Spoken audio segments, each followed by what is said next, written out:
Meus queridos, abra sua Bíblia, por gentileza, Lucas capítulo 15. Evangelho de Lucas capítulo 15. Nós leremos a partir do versículo 22, por gentileza. Evangelho de Lucas capítulo 15, a partir do verso 22. Com certeza você já ouviu falar da história do filho pródigo. É uma história muito conhecida de um caçula que resolve, então, se aventurar pela vida, gastando de alguma forma os valores e os recursos do pai, mesmo ainda não tendo direito. E ele se aventura, então, e gasta praticamente tudo, e começa a passar um aperto tremendo, a tal ponto de quase comer as alfarrobas daqueles porcos, porque era o único lugar onde ele conseguiu emprego. E ele, então, cai em si e diz: eu me arrependo de tudo isso, pequei contra os céus, pequei contra meu pai, voltarei para casa, porque lá os seus empregados, com certeza, estão sendo melhores tratados do que eu. E ele retorna, então, e é recebido pelo pai, um abraço maravilhoso, e há uma festa, e naquele momento o seu pai diz: olha, mata o novilho gordo. Numa dessas, os veganos não poderiam participar. E eles, então, festejaram de forma profunda, porque se festeja, de fato, com aquilo que coloca a maravilha daquilo que é a criação de Deus, se festeja com aquilo que Deus estabelece como um plano e um projeto para uma reconciliação. E no período das férias, mal tiradas daquele rapaz, e agora retornando para casa, então o seu irmão mais velho ouve agora barulho de festividade. Você já viu contar alguma história do irmão do pródigo?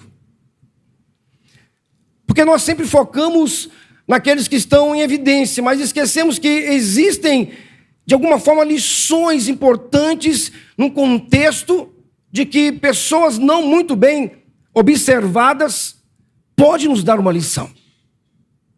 E o texto de hoje não é sobre o filho pródigo. O texto é sobre o irmão do pródigo.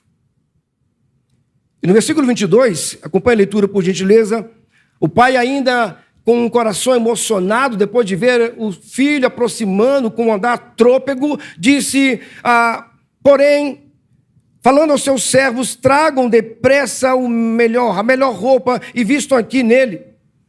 Põe um anel no dedo dele e sandálias nos pés, tragam e matem o bezerro gordo. Vamos comer e festejar.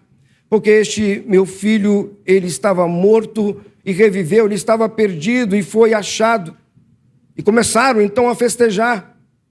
Ora, o filho mais velho estava no campo, e quando ele voltava, ao aproximar-se da casa, ouviu ali músicas e danças.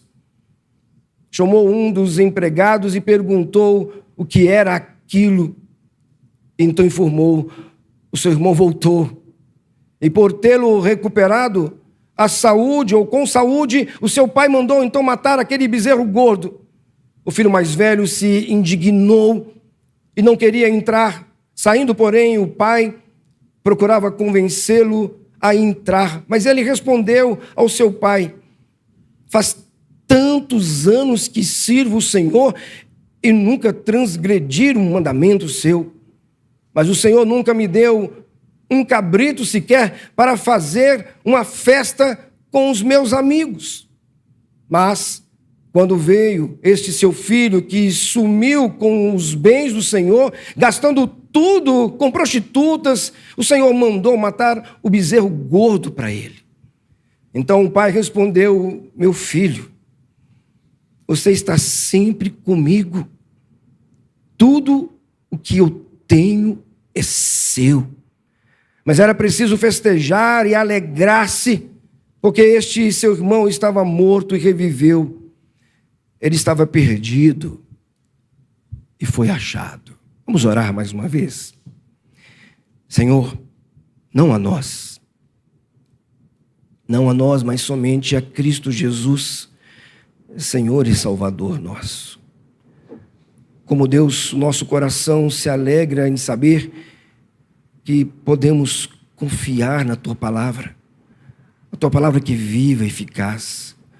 Como podemos, ó Deus, nutrir de esperança o nosso coração, como podemos ter a nossa fé, ó Deus, sustentada por essa verdade inabalável, incontestável. Dá-nos, ó Deus, a conhecer mais profundamente da Tua vontade e que a exposição desse texto nos ajude a amá-lo, nos ajude a caminhar de tal maneira que tudo que fizemos aponte tão somente para a Tua glória. Dá-nos a Tua bênção ainda mais, Deus, diante de tudo que o Senhor tem a falar no nosso coração, em nome de Jesus. Amém.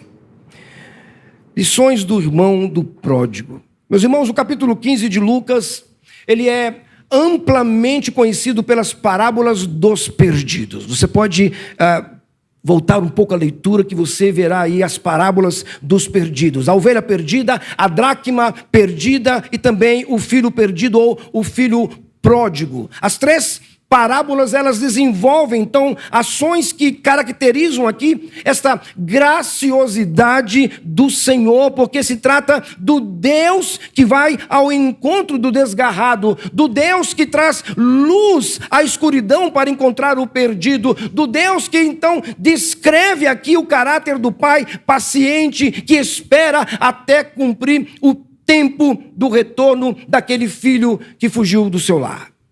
Nos três casos, há aqui uma alegria e celebração indescritível diante de Deus. No versículo 6 do capítulo 15, podemos observar que essa alegria ela é expressada de forma extraordinária. Alegrem-se comigo, porque já achei a minha ovelha perdida. No versículo 9, nós encontramos: alegrem-se comigo, porque achei então a dracma perdida que eu não tinha encontrado. E no versículo 23, nós encontramos aqui o pai colocando essa situação de alegria: tragam depressa, vistam a roupa e vamos nos alegrar com ele. Quando observamos as três parábolas, não se trata de objeto, não se trata de pessoas, mas se trata do próprio Deus. Quero trazer uma percepção que não trata de nenhum desses citados neste capítulo, mas destaca aqui outro personagem. Personagem este que nos ensinará algumas lições e que nos ajudarão, de alguma forma, a compreender o valor do pertencimento à família de Deus, o irmão do pródigo. Nós não sabemos muito sobre ele. E no contexto, conseguimos extrair aqui algumas informações que nos ajudarão a criar aqui o seu perfil. Ele era primogênito, por isso tinha o direito como o principal herdeiro da família, o versículo 12 fala sobre isso.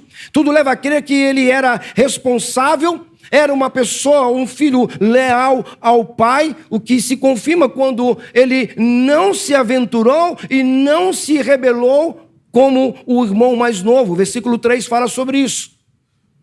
Filho trabalhador, verso 25, porém não exercia a compaixão, verso 28. E nem sentia alguém que pertencia à casa do pai. Há muitos que não estão, ou não são tão diferentes quanto a este irmão do pródigo. Eles estão conosco. Eles convivem com o reino de Deus. Eles participam das festividades, participam do momento do encontro, do culto. Mas de alguma forma parece que eles ainda não se sentem pertencentes à casa do Pai, pertencentes a um Deus maravilhoso que tem nos enchido da sua graça e tem nos dotado de uma esperança que nada e ninguém pode nos dar. E este quadro tem tudo a ver talvez com pessoas no reino de Deus, ao serem perfilados como filhos, salvos pela graça mediante a fé em Cristo Jesus, talvez conhecedores das bênçãos do Senhor, da riqueza da sua graça, dessa infinita e renovável misericórdia do seu amor, da sua compaixão, do seu perdão, das promessas de Deus, ainda assim não se sentem pertencentes à casa do Pai. São filhos que se fazem desconhecidos da intimidade, não pertencentes à família do Senhor, chamada a noiva, a igreja de Cristo Jesus, Senhor e Salvador nosso. E diante desta realidade, nós precisamos tirar algumas lições deste personagem e fazer uma análise real sobre se de fato nós somos mais parecidos com o filho pródigo do que com o irmão do filho pródigo. E alguma coisa precisa mudar em nós. Porque o amor de Deus demonstrado naquela cruz por mim e por você não foi para ficarmos distantes numa falta de intimidade, mas foi um chamado de Deus para perto. Perto a tal ponto de sermos íntimos de Deus, de experimentarmos dessa maravilhosa graça, de jubilarmos diante de tudo que Ele nos prometeu, de nutrir a nossa alma de uma alegria profunda, transformadora, capaz de contagiar as pessoas, de nos tornarmos verdadeiros outdoors do reino de Deus, onde as pessoas olham para mim, para você, elas conseguem então sentir Cristo, porque tem tudo a ver com Cristo e não conosco. Precisamos entender essa realidade. Para isso eu quero destacar alguns pontos importantes para que entendamos este processo de Deus na nossa vida. A primeira lição que precisamos aprender aqui com o irmão do pródigo: o pai paciente é a referência a ser imitado. As parábolas dos perdidos não têm a ver com a ovelha perdida, não tem a ver com a dracma perdida, não tem a ver com o filho pródigo e muito menos com o irmão do pródigo. Tem a ver com o pai. O pai paciente, o pai que busca, o pai que nos abraça, que nos acolhe, o pai que nos chama para essa intimidade. Por isso, no versículo 24, lemos assim: pois este meu filho estava morto, ele voltou à vida, estava perdido e foi achado. E começaram então a festejar. É notório que o pai do pródigo e de seu irmão possui um caráter paciente e misericordioso. Sua essência exalava aqui graça. Sua essência exalava amor, a ponto de repartir a sua herança ainda em vida. Os técnicos em direito sabem muito bem que só pode repartir herança depois que o pai morre. Mas aqui o pai não havia morrido. Mas ainda assim ele teve a percepção de dar essa bênção ao seu filho.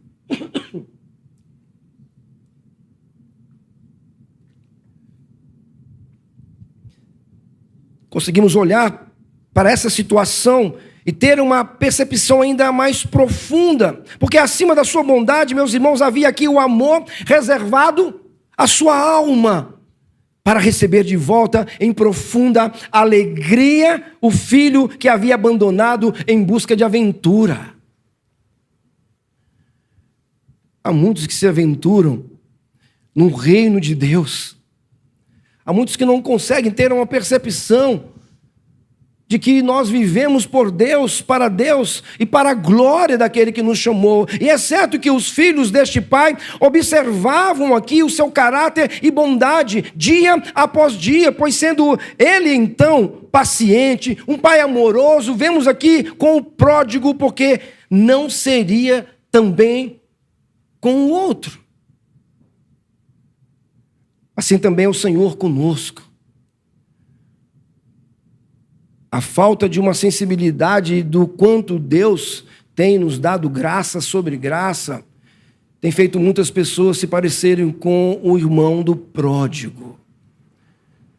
Eles não conseguem sentir a proximidade, esta intimidade, eles não conseguem ser dotados de uma ação graciosa de Deus até tal ponto de serem gratos a Deus por tudo aquilo que Ele de fato nos tem concedido. E não somente isso, porque mesmo em meio às circunstâncias, aos problemas da vida, Deus continua sendo Deus. Há pessoas que medem a sua espiritualidade ou a sua intimidade com Deus no quanto Ele é capaz de continuar a abençoar. Não, meus irmãos. A doutrina da tribulação, ela nos ensina muito, porque é na tribulação que Deus nos ajusta. É em meio às adversidades que conseguimos então ver o nosso limite e experimentar o quanto somos capazes de retornar a uma ação de vida prática de confiança com Deus. A fé não tem a ver com resultados, a fé tem a ver com perseverança. E muitos não estão perseverando. A resiliência que o Espírito Santo nos dá, de fato nos ajuda a passar por momentos de dificuldade, mas voltar novamente ao estado natural para o qual o Senhor nos criou, para que a sua glória assim se manifeste. Eu não sei quanto a você, eu não sei quanto a esta igreja, mas esse período triste que nós passamos, da pandemia e pós-pandemia, como fomos testados. Como a igreja de Jesus foi testada. E talvez, parafraseando o que o Senhor pôde dizer na interpretação de Daniel, pesado fosse da balança e foram achados em falta. Precisamos ter uma intimidade tal de Deus, que o nosso coração, ele palpita cada vez mais num som de adoração, de louvor, de serviço e de vida. Nós não podemos ser desconhecidos na casa do Pai, mas nós precisamos ser conhecidos pelo Pai e viver para a sua própria glória. Lembre-se, o Pai paciente é a referência que devemos imitar, e não os personagens. A segunda lição que nós podemos tirar aqui com o irmão do pródigo: celebre o que alegra o coração do Pai, ainda que você não entenda. Existem coisas na nossa vida que nós não temos a capacidade de compreender no momento, mas nós precisamos ainda assim confiar e celebrar. Versículo 25 a 27 fala sobre isso. Sendo pessoas imperfeitas, também ficamos descontentes com circunstâncias que nos desfavorecem. O irmão do pródigo não gostou da volta do irmão. Parece que houve um ciúme, um coração que enraizou mágoa. Ou talvez houve uma questão de inveja. A coragem do filho e talvez a própria situação confortante do irmão mais velho. Eu não sei se acontece, né, nessa igreja, mas às vezes a gente encontra irmãos, encontra familiares que discutem um com o outro e que há um trato de inveja um com o outro, e nós precisamos tratar isso no gabinete, precisamos tratar isso de uma forma a orientar que não se trata deles, mas se trata da graça do Pai sobre nós. Acho que isso acontece só na primeira de Fabriciano, onde nós não conseguimos, talvez, ter a percepção de olhar que é muito bom ver o outro se dar bem, é muito bom ver o outro conquistar, é muito bom ver o outro alcançar algo que talvez nós não conseguimos alcançar. Isso acontece às vezes entre os casais. Sabe o que mais incomoda as esposas? É ver o marido sentado no sofá e ela fazendo as coisas dentro de casa. Ela passa fazendo uma coisa, o marido sentado, mexendo no celular, lendo jornal, vendo televisão. Mas a verdade não é isso que incomoda ela. O que incomoda ela é que ela tem inveja do marido, é querer estar ali sentado também. É eu que deveria estar ali. Muito embora todos nós tenhamos o nosso papel, mas nós não trabalhamos para o outro. Nós não produzimos as coisas para o outro. A nossa cosmovisão cristã, tudo o que fazemos, fazemos para a glória de Deus. Só pode dar amém aqui, não pode? Viu amém? Amém. Tudo o que fazemos é para a glória de Deus. Amém. Porque essa é a verdade, meus irmãos. Eu não estou pregando aqui para a minha glória, estou pregando aqui para a glória de Deus. Éder e toda a equipe não estão aqui tocando, cantando, ministrando para a glória deles, mas para a glória de Deus. Você está aqui hoje, no seu dia de trabalho, na semana, tudo que você faz, ainda que outros usufruem, vocês fazem para a glória de Deus. E deveria ser esse o pensamento daquele irmão mais velho, meu irmão mais novo voltou, vamos celebrar. Vamos nos alegrar. Mas ele não entendeu o processo. Não entendeu o que estava acontecendo. Sendo Deus soberano e sabedor que de todas as coisas, que a sua vontade é sempre boa, agradável e perfeita, devemos celebrar as suas ações. O irmão do pródigo não compreendeu o porquê havia celebrado a celebração na casa do pai. Não importava o quanto aquele irmão foi rebelde, não importava o quanto aquele irmão se aventurou, não importava o quanto ele gastou, mas ele voltou para casa. Sabe, essa sensibilidade que nós precisamos ter com as pessoas, com os nossos irmãos em Cristo, de que quando ando longe demais, Deus, Ele nos usa como instrumento para trazer de volta, para que haja uma celebração. Este é o sentimento de Deus. A festa no céu, quando o pecador se arrepende. A festa no reino de Deus, quando o irmão, ele se arrepende e ele volta. Não somos aqueles que expulsamos as pessoas, somos aqueles que atraímos as pessoas para o reino. E aqui eu não estou eximindo de disciplina amorosa. Mas parece que as nossas assembleias de ajuste de membresia têm se tornado muito mais uma revanche de desliga, sai fora, do que realmente entender que nós estamos aplicando amorosamente, onde choramos quando o irmão, ele não consegue mais continuar.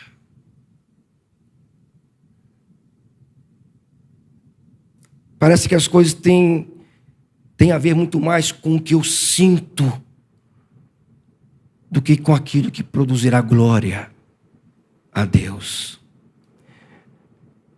O sentimento de indiferença do irmão do pródigo e não pertencimento à casa do Pai nutria aqui em seu coração o descontentamento. Por isso, ele se surpreendeu com essa festa e toda alegria. Ele deveria também celebrar. A semelhança deste filho, talvez muitos estejam descontentes. Muitos estejam, de alguma forma, insensíveis a tudo aquilo que o Pai Celeste vem realizando e nos agraciando com a sua doce presença. Um professor meu, pastor Carlos Oswaldo, já falecido, Palavra da Vida, ele usou uma frase que me impactou muito quando ele disse: nem sempre compreendemos os propósitos de Deus, mas eles estão todos certos. Todos. Olhamos para as circunstâncias, olhamos para as pessoas, olhamos para o evento, olhamos para aquilo que nos rodeia, e nós ficamos sem compreender por quê. Por que essas coisas são assim? Por que as pessoas, elas agem e se comportam assim? Porque isso está ferindo meu coração, porque o tempo, o evento, o momento, de fato nos magoa. Nós não compreendemos os propósitos de Deus. Mas eles estão todos certos. Tenho aprendido a descansar na soberania de Deus. Como isso tem me dado paz. E para nós pastores que lidamos com pessoas, com famílias, lidamos com situações de emoções, às vezes pela manhã estamos no aniversário, à tarde estamos no velório, à noite estamos no casamento, há uma oscilação, e às vezes começamos a perguntar o porquê dessas coisas acontecem. Pelas dificuldades, pelas brigas, intrigas. Então, quando olhamos para inúmeros textos e passagens das Escrituras, então começamos a entender o seguinte: é ao Senhor que eu devo dar o meu tempo, é ao Senhor que eu devo confiar a minha vida, é no Senhor que eu devo caminhar, tendo a plena certeza de sua soberania e da sua graciosidade, que perdoa como Ele quer, que trata como Ele quer e que nos ajusta para a sua glória como Ele quer e para a sua glória. Às vezes nós queremos discutir com Deus, por isso devemos celebrar, ainda que isso nos doa. O Salmo 68, versículo 3, nós lemos assim: alegrem-se, porém os justos exultem diante de Deus, regozijem-se a grande alegria. Salmo 100, versículo 2, prestem culto ao Senhor com alegria, entre na sua presença com cânticos alegres. Filipenses 4:4, alegrem-se sempre no Senhor, novamente direi, alegrem-se. Eu aprendi a discernir e entender que há uma diferença sobre felicidade e alegria. A felicidade é o que o tempo, a circunstância pode dar a você, e ela é passageira, você só fica alegre no momento, ou até quando aquilo que foi o estupim da sua alegria permanecer, da sua felicidade permanecer. Mas a alegria, ela independe da circunstância, porque a nossa alegria, ela está no Senhor, e é para a glória do Senhor. Chova canivete, continuaremos alegres, porque é o Senhor que é a nossa alegria. Passemos por enfermidades, dificuldades, crises, nós continuaremos alegres, porque é o Senhor que é a nossa alegria. E não as circunstâncias, não as pessoas. A nossa celebração, ela traz um contentamento em Deus e para a glória de Deus. Meus irmãos, não importa as circunstâncias ou a aparente injustiça que criamos em nosso coração, devemos celebrar a alegria com Cristo, porque Ele é o Senhor soberano, que está no controle de todas as coisas, inclusive do meu coração. Alegre-se no Senhor. Celebre aquilo que alegra o coração do Pai, e não aquilo que traz momentos de felicidade diante daquilo que você programou para fazer. A terceira lição que podemos aprender aqui com o irmão do pródigo é que o reino de Deus não se trata de você. O reino de Deus não se trata de mim, mas da glória do Pai. Versículo 28, lemos assim: o filho mais velho se indignou e não queria entrar, então ele saiu, porém o pai procurou convencê-lo a entrar. A ira do irmão do pródigo é o raio-x da alma de quem não se aprofundou em intimidade com o Pai.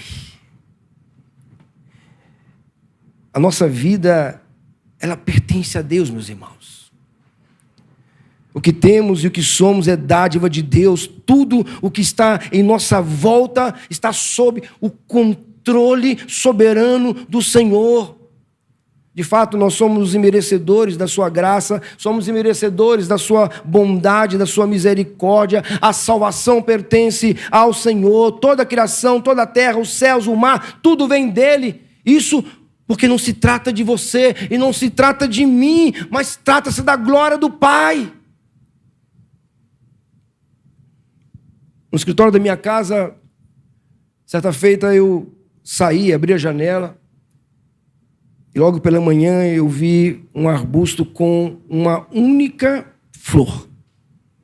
Costuma sair dezenas de flores, mas naquele dia apenas uma desabrochou. Eu fiquei olhando para ela, olhei para outra, nada, somente ela, solitária. Falei, gente, que desperdício, uma flor dessas abriu sozinha, as demais todas fechadas. E comecei a observar as coisas e comecei a imaginar. Por que as flores elas desabrocham, elas se abrem? Ela se abriu, não foi para mim. Porque nós temos essa mania de achar que as coisas criadas por Deus é para a gente. A gente olha para as cachoeiras, né, para o mar, aquele mar bonito lá, nós contemplamos. Foi que coisa linda, é para eu desfrutar. Você olha para o céu, as estrelas. Aquela flor, ela desabrochou, aquele botão desabrochou. Foi para glorificar o Criador. Não foi para mim. O sol aparece, o céu abre. É para glorificar o Criador. Não é para mim, porque não se trata da minha vida, não se trata da sua vida, mas se trata da glória do Pai. Somos às vezes muito narcisistas.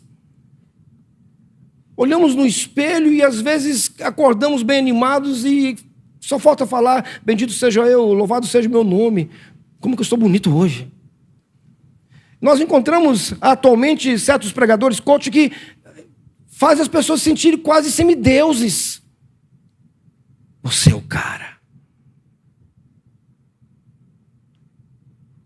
Não há nada de errado de nos acharmos bonitos. Eu me acho bonito. A minha esposa fala isso. Eu acredito nela. Você pode até não achar, mas a minha beleza não é para você, é para ela.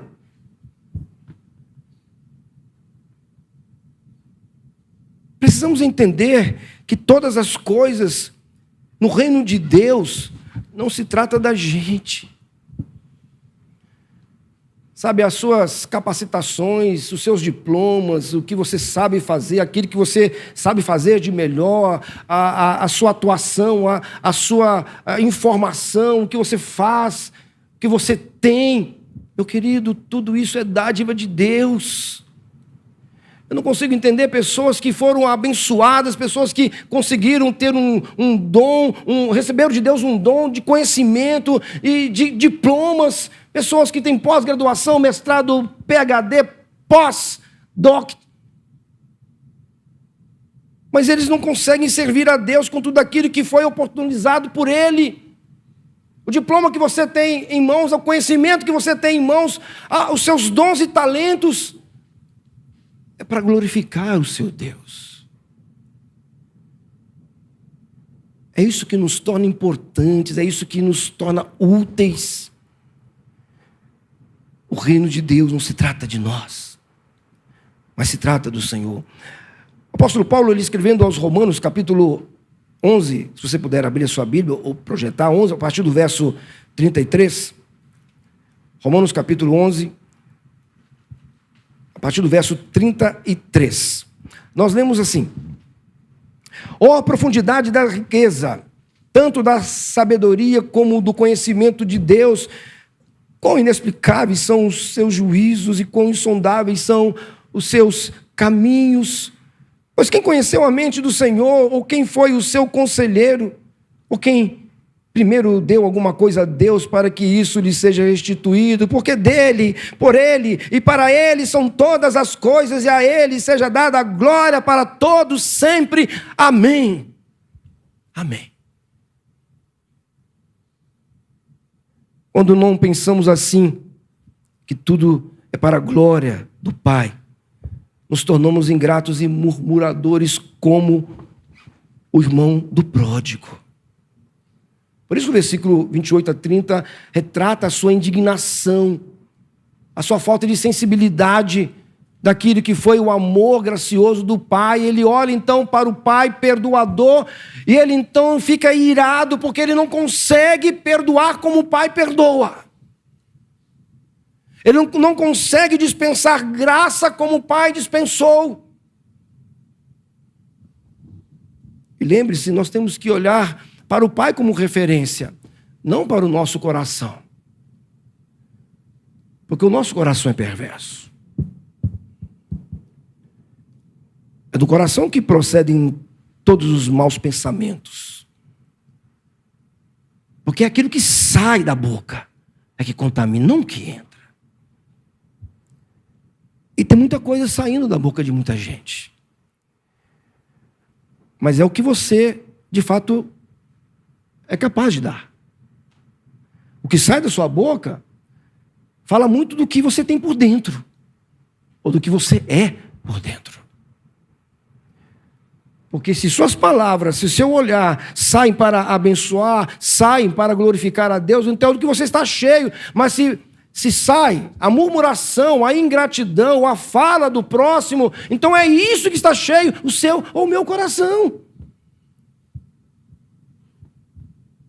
Precisamos aprender esta importante lição que o irmão do pródigo não teve. Sermos gratos e não murmurarmos com o que possuímos pela graça, tão somente pela graça. O profeta Naum, 14, 27, ele chega a falar sobre isso de um povo rebelde, contradizente, que era o povo de Israel. Até quando essa comunidade ímpia se queixará contra mim? Tenho ouvido as queixas destes israelitas murmuradores. Será que seria esta a expressão de Deus falando pela boca do profeta da igreja de hoje? Da PIB de Coronel Fabriciano, da Igreja Batista do Barro Preto, de todas as igrejas? Tenho ouvido as queixas destes crentes, cristãos, evangélicos, dessas igrejas murmuradoras. Precisamos ser gratos, meus irmãos. Ao contrário, devemos agradecer o Senhor por todos os seus benefícios, por tudo aquilo que Ele, de fato, consegue e faz por nós. Certa vez um jovem procurou o pastor e disse o seguinte: pastor, eu quero sair da igreja. Eu não quero mais ficar na igreja. O pastor chamou para o gabinete, mas calma, você está muito nervoso, o que está acontecendo? Não, pastor, onde eu ando na igreja, eu vejo os irmãos falando mal do Senhor, eu vejo os irmãos murmurando, vejo as pessoas não querendo trabalhar, não quero ficar mais nessa igreja, vou para outra igreja. O pastor disse o seguinte: meu filho, antes de você ir, me ajude aqui, eu quero entender, mas me faça um favor. Pega um copo com água, enche até a boca do copo até quase entornar. Você agora vai passar por todos os lugares que você passou sem derramar uma gota d'água. Aí você poderá ir embora. Ele: ok, pastor, isso é fácil. Ele encheu o copo, então começou a andar nos corredores da igreja, subiu, desceu, foi no elevador, escada, encontrou com os irmãos, desviou deles. Depois de 20 minutos, ele disse: pastor, está aqui o copo, nem uma gota derramada. O pastor disse: muito bem. O que você viu nessa sua andança pela igreja? Não vi nada, eu estava concentrado no copo, para não cair uma gota. Mas você não viu ninguém murmurando? Ele: não vi nada, eu estava concentrado olhando no copo. Você não viu os irmãos falando mal de mim? Eu falei: não, pastor, eu estou dizendo, não vi nada, porque eu estava concentrado para que não caísse uma gota do copo. O pastor disse: é isto. O grande problema é que quando desviamos do foco, quando desviamos da cruz de Cristo, quando desviamos da vontade do Senhor, quando desviamos dos princípios e valores de Deus, então os nossos olhos, os nossos ouvidos captam aquilo que não agrada ao Senhor, aquilo que não deveríamos andar. Quando tiramos os nossos olhos da cruz de Cristo, meus irmãos, então passamos a olhar e ver todas as coisas erradas do mundo, inclusive na igreja.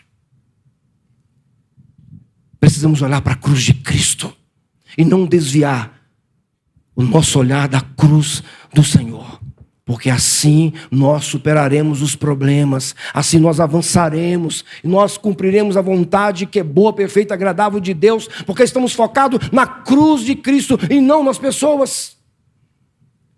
O que tem acontecido no reino de Deus, nas igrejas, é que as pessoas estão preocupadas demais em olhar se o irmão está vestido bem, se o irmão está fazendo alguma coisa de errado, e não para a cruz de Cristo.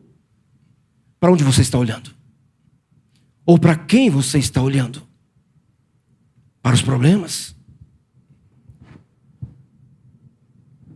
Às vezes, numa assembleia da igreja, tem pessoas que vão para a assembleia da igreja apenas para poder ver um erro de algum apontamento da diretoria ou de quem está presidindo. E naquele momento preparado, ele saca logo a arma e vai agora. Isso não está correto no 14º artigo do Estatuto, na linha D.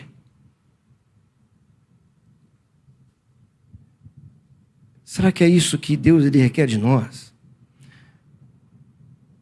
Não quero dizer que você não deva usar o estatuto, ou o regimento, ou qualquer outro documento da igreja. Mas nós precisamos ser um pouco mais moderados, um pouco mais pacíficos e misericordiosos. Porque naquele momento em que Jesus disse àqueles religiosos: quem não tiver pecado, lance a primeira pedra, nós estávamos ali.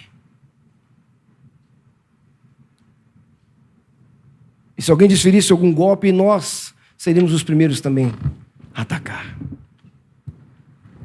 O reino de Deus não se trata de nós, mas se trata da glória do Pai. Lembre-se, tudo se trata dele. Quarto, sinta-se pertencente à casa do Pai. Precisamos nos sentir íntimos a Ele. Creio que esta é a maior lição que precisamos aprender com o irmão do pródigo. Verso 31 diz: disse o pai: meu filho, você está sempre comigo e tudo o que tenho é seu. Você está sempre comigo e tudo o que tenho é seu. Nessas palavras, somos despertados aqui, meus irmãos, nos sentimos pertencentes a Deus. Pertencentes à casa do Pai. É um chamado para uma intimidade, uma profunda intimidade, uma comunhão que nos permite aqui desfrutar da graça de Deus, dessas bênçãos, das benesses de Deus que Ele nos tem concedido, mesmo não sendo merecedores. O apóstolo Paulo, ele descreve este pertencimento que Cristo nos habilita nesta parábola. Por isso lemos em Romanos capítulo 8, versículo 16 a 18, esse chamado para uma filiação. Somos filhos adotivos de Deus, co-herdeiros com Cristo. É isso que o apóstolo Paulo fala em Romanos capítulo 8, a partir do verso 16, que diz assim: o próprio Espírito de Deus testifica com o nosso espírito que somos filhos. E se somos filhos, somos também herdeiros. Herdeiros de Deus e co-herdeiros com Cristo, se com Ele sofremos, para que também com Ele sejamos glorificados. Você não é um estranho na casa do Pai. Você é filho. Você não é uma pessoa, um vizinho. Você é filho. Você é herdeiro, comprado com o precioso sangue de Cristo, do resgate do Senhor, em que estávamos na plataforma do pecado, escravizados pelo pecado, e Cristo Jesus nos comprou com precioso sangue. Ele nos redimiu, Ele nos justificou. Ele nos deu o seu perdão e salvação para uma vida eterna, que ninguém jamais, ou qualquer outra coisa, poderá nos tirar. Ele nos tornou não meros vencedores, não meros vitoriosos, Ele nos tornou mais do que vencedores. Permita-me citar, a palavra ali é hipernikao. Tem a ver com você ter abundância, ser de fato alguém superior a qualquer vencedor. Talvez você tenha em casa o tênis Nike. Nike é uma expressão, é uma projeção da palavra Nikao, vencedor. Então, se você está pisando no Nike aí, então você é um vencedor. O Pierre está com o Nike lá, ó. Mas esse tênis só te torna vencedor. Cristo nos torna hipernikao. mais do que vencedor. Então você não é um filho jogado ao mundo. Você é um filho que tem um pai que cuida, zela, nutre e te preserva. Aquele que começou a boa obra em nós vai aperfeiçoá-la até o dia de Cristo. Nada, absolutamente nada poderá nos separar do amor de Deus que está em Cristo Jesus. Não será altura, profundidade, nem anjos ou demônios. Nada poderá nos separar do amor de Deus em Cristo Jesus. Meu filho, você está sempre comigo e tudo que tem é teu. Você consegue sentir isso? Que nós somos cordeiros com Cristo. O que nos espera na glória do Senhor é algo que nós não conseguimos imaginar, mas já nos é dado por herança. Temos que nos sentir íntimos e pertencentes à casa do Pai. Por fim, meus irmãos, devemos celebrar a vida. Um dia também nós estávamos mortos e perdidos. Veja o versículo 32. Mas era preciso festejar e alegrar-se, porque este seu irmão estava morto e reviveu. Ele estava perdido e foi achado. Este é o quadro de muitas pessoas. Não são tão diferentes dos dois irmãos. Devemos celebrar a vida porque temos em comum um Pai paciente, que igualmente nos alcança pelo seu evangelho, que nos atrai por sua graça irresistível. Todos nós estávamos perdidos e indiferentes ao seu amor, e ainda hoje muitos sequer se sentem pertencentes à casa do Pai. E o Senhor nos convida, nos chama, nos atrai para nos sentirmos pertencentes a Ele. Você não pode continuar vivendo nesse tempo sem experimentar que Deus o chamou para isso. Sem experimentar dessa alegria incontestável que nada pode tirar do seu doce e maravilhoso amor, porque essa alegria vem do Senhor. A conclusão nessa noite, meus irmãos, é que a atitude deste filho, infelizmente, não é muito diferente do pródigo. Ele também precisava se arrepender. Porque estar na casa do Pai e desfrutar dessa filiação, não desfrutar dessa filiação é tão ofensivo quanto se aventurar pelo mundo. A cruz de Cristo nos tornou filhos de Deus. E um Pai que pacientemente nos espera para uma reconciliação. Permita-me terminar contando uma breve história.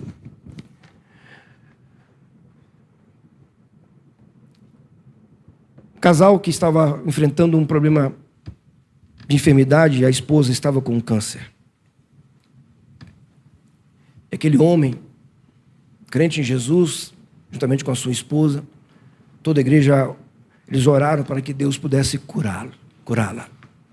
Eles tinham uma criança, talvez com 5 anos. Oraram e colocaram tudo diante de Deus, mas ela faleceu.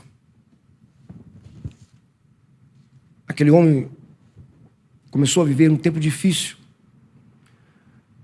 um tempo de incredulidade, de indiferença, de esfriamento. Já não orava mais. E às vezes que lembrava de Deus para orar, ele sempre dizia: o Senhor me abandonou. A sua filhinha, sempre sentindo saudade da mãe, ele abraçava. E talvez numa noite, talvez a mais triste da sua vida, a energia elétrica acabou.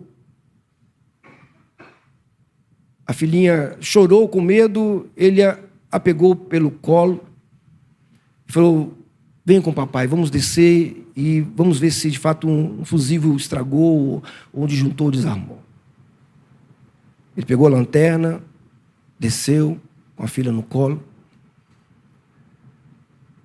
Quando ele chegou, ela disse: papai, eu estou com medo. Ele disse: filha, fique tranquilo, o papai te protege. Mas ela fez uma pergunta que mudou completamente a vida daquele homem. Ela disse: mas papai, quem é que protege o Senhor? E como o filme passou muita coisa na cabeça dele, do quanto Deus estava cuidando, mesmo com a perda irreparável. E naquele momento ele sentiu o consolo do Espírito de Deus, e ele respondeu: fique tranquila, filha. O papai do céu cuida do papai. Sabe, meus irmãos, precisamos de algumas perguntas como esta. Quem é que tem cuidado de você? Quem é que tem cuidado de mim? No momento de fraqueza, no momento de rebeldia, no momento de incredulidade, nós que experimentamos de Deus, da sua graça, da prova do amor de Deus por nós naquela cruz, nós não temos outra resposta a não ser dizer: o Pai do céu cuida de nós. Feche os seus olhos. Senhor, obrigado por cuidar de nós. Obrigado por esse amor incondicional, por esse amor incontestável, por esse amor transformador, que nos ajuda, Deus, na caminhada. Obrigado porque podemos tirar lições importantíssimas para nos sentirmos pertencentes ao Senhor, pertencentes ao Teu reino. Dá-nos alegria, Deus, dessa vida, dessa comunhão, desta tão grande salvação, na pessoa de Cristo Jesus, e que saímos nessa noite, Deus, voltando para a nossa casa na certeza de que temos um Pai que cuida de nós. Em nome do Teu Filho amado Jesus oramos. Amém.